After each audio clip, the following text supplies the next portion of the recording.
गरिमा जी, जब 3-4 तारीख को, ये 3-4 मई को ये घटनाएं वहां पे शुरू हुई, तो उसी वक्त से कांग्रेस पार्टी ही नहीं, तमाम ऑपोजिशन पार्टियां जो हैं वो दरख्वास्त कर रही थी, निवेदन कर रही थी अपने प्रधानमंत्री जी से कि इसको रुकवाइए।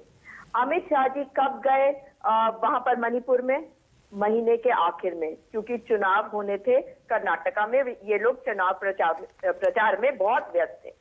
लेकिन दुख की बात ये होती है कि जब ये बातें करी जाती हैं कि विपक्ष क्या कर रहा है, तो सरकार का दूसरा नाम होता है व्यवस्था।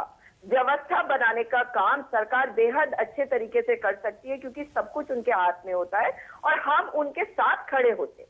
हम आज भी उनके साथ खड़े, हम कल भी उनके साथ खड़े होंगे अगर वो मणिपुर की तरफ ठीक प्रकार से देखेंगे। अगर प्रधानमंत्री जी उन 10 दलों के नेताओं से नहीं मिलते जो मणिपुर से आते हैं और फिर वो चले जाते हैं विदेश यात्रा पे, जहां वो हंसी ठिठोली करते हुए दिखते हैं, तो आप मुझे बताइए मणिपुर के वो लोग जहां इंटरनेट बाधित था उन पर क्या गुजरती होगी कि हमारे प्रधानमंत्री जिन्होंने वोट मांगते वक्त हमारे यहाँ आकर सारे चुनाव प्रचार को संभाला और कहा कि उनके चेहरे पे वोट दो, और हमने दिया। आज वो हमारी तरफ देख भी नहीं रहे, हमारे नेताओं से मिल भी नहीं रहे हैं।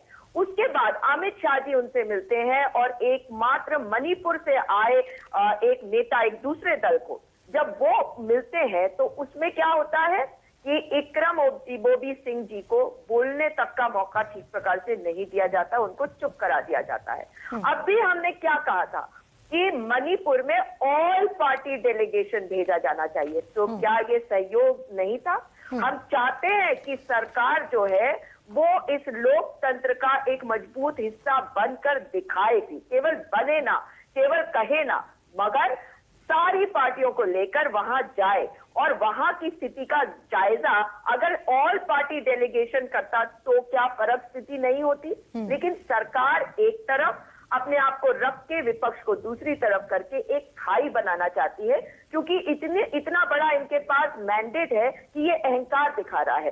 अब इनके अपने 10 ऐसे एलाइज और भाजपा के विधायक हैं जिन्होंने इस बात को कहा है कि सरकार के ऊपर से भरोसा खत्म हो चुका है और भाजपा की सरकार हमारे लिए कुछ नहीं कर रही। तो इसमें तो सवाल सीधे सीधे इनके ऊपर हो रहा, फिर भी कोई फर्क नहीं। बुमजागिन बाल्टे जी जो इनके विधायक है, जो मंत्री और 3 बार के भाजपा विधायक, उनको इलेक्ट्रिक शॉक्स दिए गए थे 3 मई को जब वो मुख्यमंत्री के घर से बाहर निकले, और उसके बाद 2 महीने तक वो दिल्ली के एक अस्पताल में इलाज करा रहे थे, मगर एक भी भाजपा का बड़ा नेता उनसे मिलने तक नहीं गया। अगर कोई गया तो मणिपुर के जो नेता हैं वो गए। दिल्ली में, देश की राजधानी, देश के दिल में वो बैठे हुए बीमार, मगर कोई मिलने नहीं गया। जो महिला संगठन है वो बार बार आके कह रही है कि हमारा भरोसा टूट गया है और प्रधानमंत्री जी को इसमें कुछ बोलना चाहिए। बीरेन सिंह जी पे आते हैं। आपने वो रेजिग्नेशन वाला ड्रामा देखा कि एक महिला को बुलाया जाता है, रेजिग्नेशन लेटर उनको पकड़ा दिया जाता है, वो फाड़ देती है। ऐसा होता है क्या कहीं? उन्हें तो गवर्नर के पास जाना चाहिए, उस गवर्नर के पास जिन्होंने ये बात कही है कि मैंने ऐसी त्रासदी कभी देखी नहीं अपने जीवन में।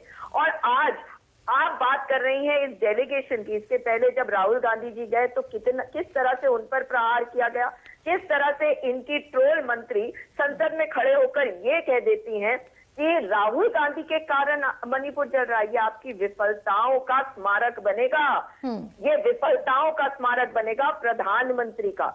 जब मणिपुर में रिलीफ कैंप में आज लोग हैं तो प्रधानमंत्री 36 सेकेंड मणिपुर की महिलाओं को देते हैं, महिलाओं को देते हैं, पुरुष नहीं है वहां। और आखिरी बात, डेविड सीक नाम के एक व्यक्ति की गर्दन काटकर एक टेंट के ऊपर गाड़ दिया गया। ये तस्वीर बाहर आई थी और तब भी इनको ये नहीं लगा कि हमें हमारी जवाबदेही है, हम सबको साथ लाए। सरकार का काम है सबको साथ लेना, लेकिन हम विपक्ष में हैं और हम सबको साथ लाने की कोशिश कर रहे हैं। अब यहाँ एक और आखिरी बात कह रही हूँ कि 267 और 176 के बीच का जो गतिरोध है, 2.5 घंटे काफी नहीं उस राज्य के लिए जहां जो जल रहा है, और वो राज्यसभा की बात है। लेकिन अगर आप लोकसभा की बात करें, लीडर कौन है लोकसभा का? प्रधानमंत्री जी। क्या उन्हें आकर सबसे बात नहीं करनी चाहिए उस वक्त जब हम सब, हमारा दिल हमें कचोट रहा है? महिला होने के नाते तो हम टूट ही रहे हैं, मगर अपने भाइयों को देखकर भी, अपने बच्चों को देखकर भी हम